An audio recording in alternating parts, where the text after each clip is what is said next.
Hello po, ito po ang continuation ng aking kwento. Ayan po yung mga alaga ko, yung mga pamangkin ko po yan. Noong ako'y nag-alaga ng as caregiver sa mga pamangkin ko.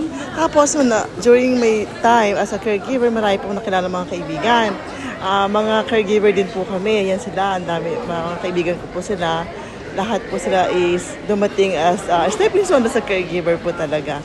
Kaya yan, masaya, marami kami celebration na pinagdasamahan, may mga birthday, tapos meron din kami mga outing, may mga kalokohan kami, picture-picture ng mga ganito, mga payat days namin to eh.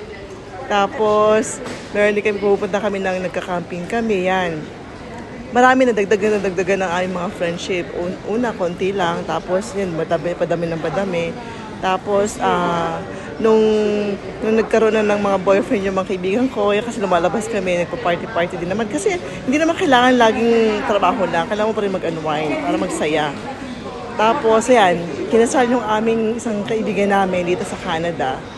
Umatin kami sa kanyang wedding day. So, to be continue po ulit yung aking kwento. Bye for now.